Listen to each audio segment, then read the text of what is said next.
oui. nga xam ne dafa amoon une récession mondiale. moom moo lay dugal question yi Clédor ñun internet ñooy buur yi. dañu gis li ngay wax ni man mun ma wax lu ëpp xam-xam man mun ma wax lu ëpp xam-xam li ngay wax non da nga fekkeewul li may wax rek. man dama ko fekkee c'est une chance. waaw mais loolu moo tax nag ñi ñuy déglu fi ñu toll nii bëgg leen koo baaxee. ñëwal si sécheresse bi comment Abdou Diouf a géré ça. sécheresse bi. oui. période yooyu. la ñu jëmoon ci dictat-wu Banque mondiale. Banque mondiale sécheresse bi dafa coïncider ak choc pétrolier. des années 79. donc mu amoon benn déséquilibre. ci institution financière internationale yi. bu waraloon en dehors de la sécheresse nga xam ni c'est un phénomène conjoncturel. mais li gënoon structurel moo doon crise mondiale bi ñu traversé woon. ñu indi ay politique d'ajustement. Et le Sénégal a toujours été un bon élève du FMI. C'est vrai. Et de la Banque mondiale. C'est vrai. metti woon na moo tax c'est bon de le rappeler pour génération bi parce que ñu ngi dund lu xaaw a mel noonu ci crise parce que gis ngeen état des lieux bi nguur gi def mu nekk loo xam ne lu catastrophique la sur le plan budgétaire sur le plan des finances publiques dëkk bi ñëpp xam nañ ni am na tension de trésorerie boo xam ne bi yoon du ay choc exogène mais ay mal gouvernance moo ko waral donc pour revenir ci année yu metti yu Abdou Diouf oui.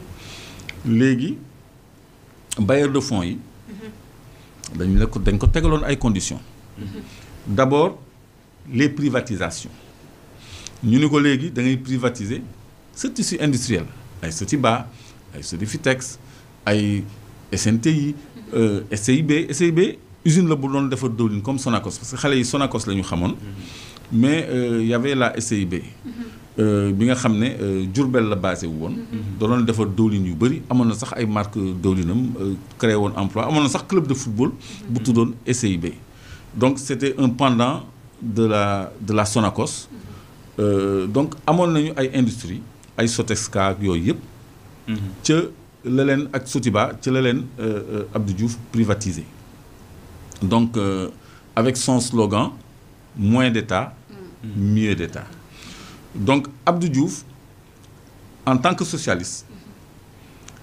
a été le plus libéral des présidents sénégalais parce que libéralisme pur la doon appliqué moo tax man gëmuma ay idéologie donc moom moo commencé privatiser loolu yëpp loolu jeexul ñu ni nouvelle politique agricole ak nouvelle politique industrielle donc nouvelle politique industrielle bi moo doon les privatisations nouvelle politique agricole bi moo doon arrêter les subventions à l'endroit des paysans ñu dem ba ci kanam loolu yëpp ça suffisait pas ñu ni léegi xam nga actuellement yéen a ngi gis ñuy wax affaire u masse salariale affaire u emploi donc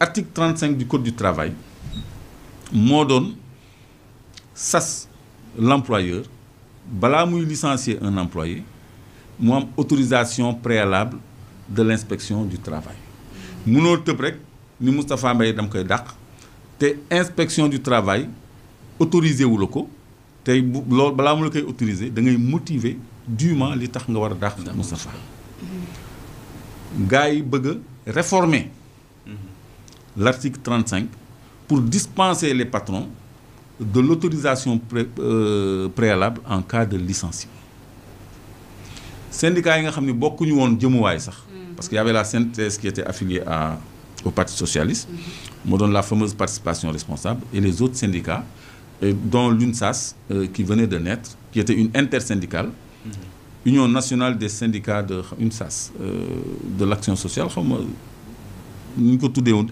ak beneen bu Mademba Sock bi bu Senelec bi Sutelec donc ñoom ñëpp ñu def benn say tous les syndicats de l'opposition comme du pouvoir te parti de gauche yi ñoom amuñu woon base mais seen doole syndicat la moo tax li xew ci jamono ji nañ ko jàngat autrement parce que Pastef amul attache syndicale gis nga LD ak PIT ay parti yu ndaw lañu ci wàllu nit ak dayoo mais boo xoolee toujours dañ daan bokk ci gouvernement Abdou Diouf. parce que Abdou Diouf dafa doon bëgg un climat social apaisé. te ñooñu ils avaient la main sur les syndicats. ok dañoo mënoon yëngal. ñoom syndicats yi ñoom ñoo leen ay Diop Castro. ñu ngi da ngeen moom Diop Castro. gars yooyu ñoom tous les grands syndicalistes c'est des gens de gauche. donc loolu moo doon tax ñoom ñu doon leen consulter di négocier ak ñoom ba di leen di dugal ci gouvernement. donc nguur gu bees gi amul ay syndicats donc syndicats yi ko contre. mën nañu rendre délétère le climat social mën nañu jaxase mën nañu jaxase climat social bi donc ñuy négocier article 35 ñëpp dem grève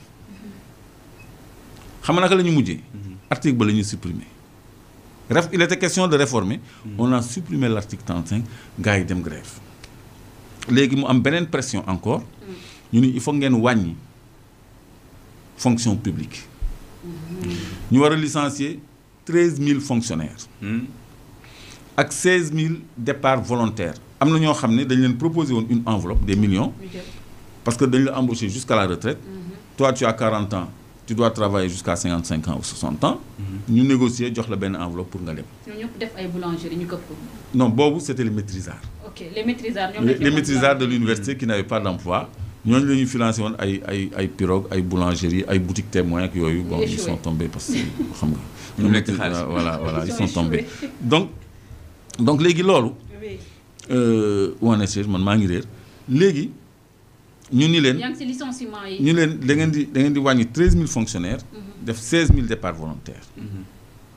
et comme ça suffisait pas ñu def benn plan bu ñu tuddee plan Sakho Loum.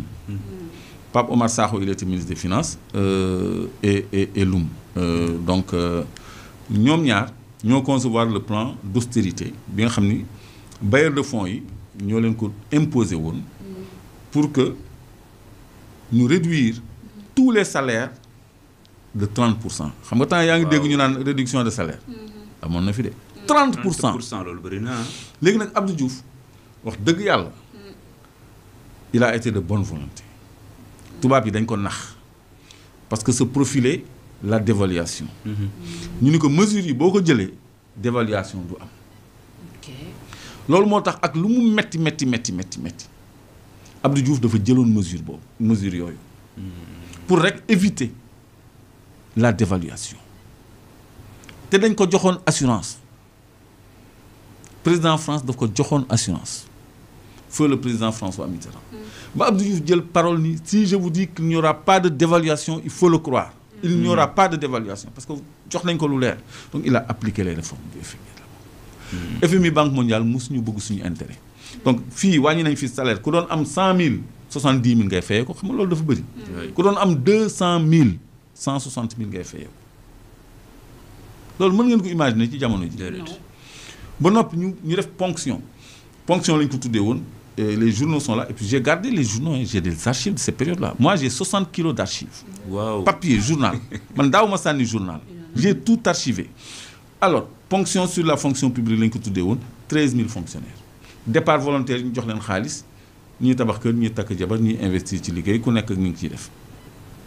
donc lii moo indi woon cette crise syndicale nga xam ni syndicats yëpp dañu liggéey woon contre le régime d'Abdou Diouf loolu moo gën a sonal Abdou Diouf et malgré tout en 2014 ils ont dévalué le 10 janvier 2014 ils ont quand même dévalué donc dañ Mitterrand dafa wor Abdou Diouf daf ko jox ay assurance ba mu dugal réforme yi moo tax nguur gi FMI bi may dégg ñu naan ay nañuy retirer subvention yeeg yooyu bu ñu leen faale dañu bëgg a daaneel nguur gi arrangé wul FMI Cheikh Omar Diagne wax na ko je le réitère ay nañu dindi subvention sur l'électricité te électricité war a yóbbu les prix vers le bas électricité bu ñu ko dindee subvention ba mu yokk mooy ils ont échoué FMI nag luy échoué loo dëkk waru ko mais ñoom loolu la ñu bëgg kon dictat FMI Banque mondiale crise sociale bi amoon dans les années 90 ba ñu xawoon ci am une seconde année blanche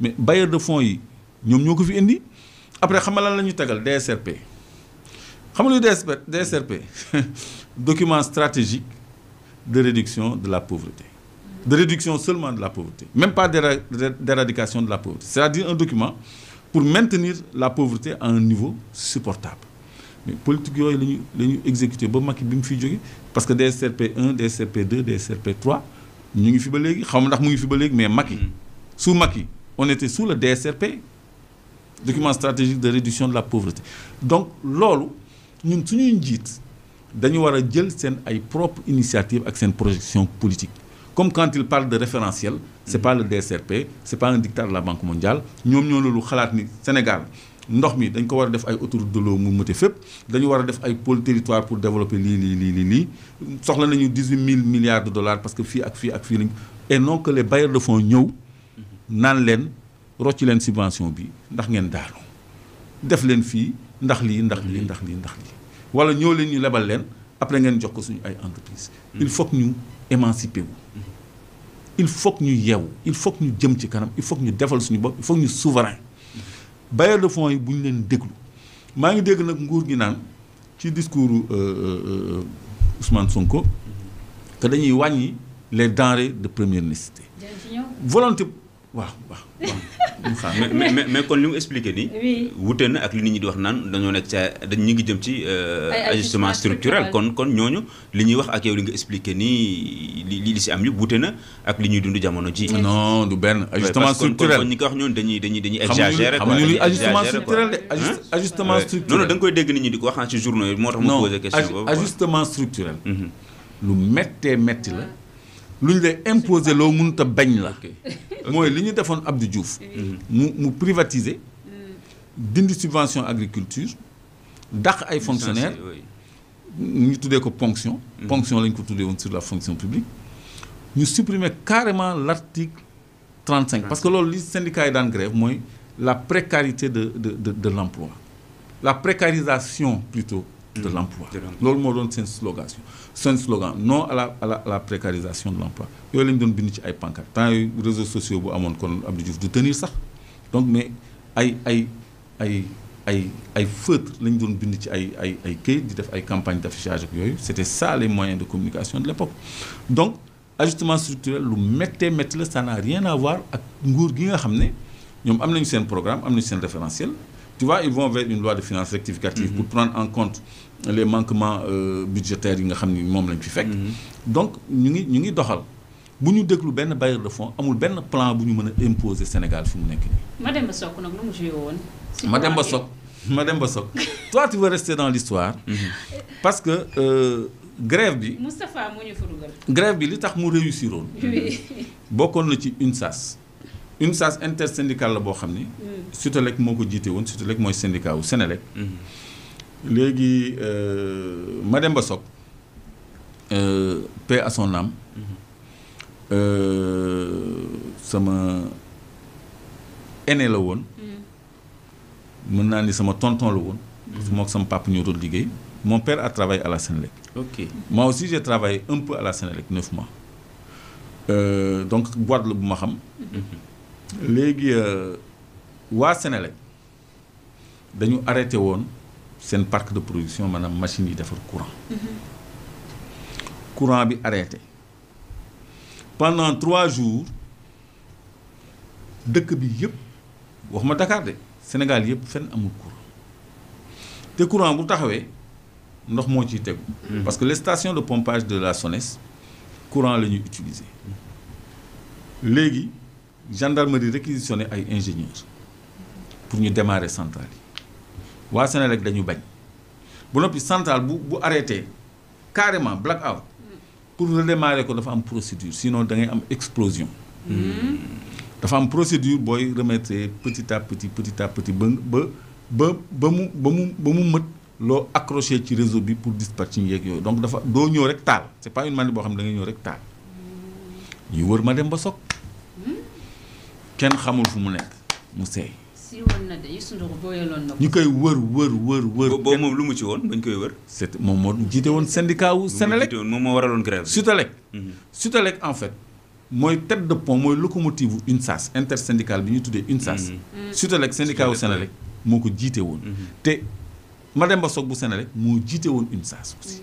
moo jiite woon grève boobu ci la ëpp doole nag. ay ñoom Madia Diop CNTS ay ñëpp ci la vraiment UNSAS dans la réalité syndicale imposée wu ak aussi le syndicat des transporteurs tous les transports étaient paralysés l'université est allée en grève ba ñu am une année blanche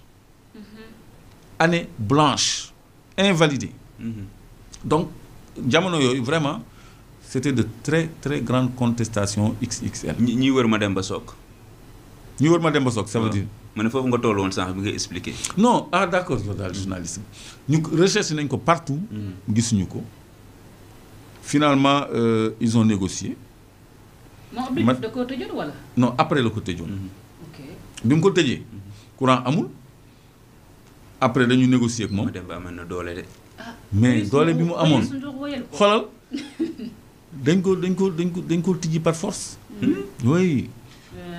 waa Sénélec nee nañ du ñu def dara te libéré wu ñu Mademba Sock du ñu taal courant bi te santu leen ko.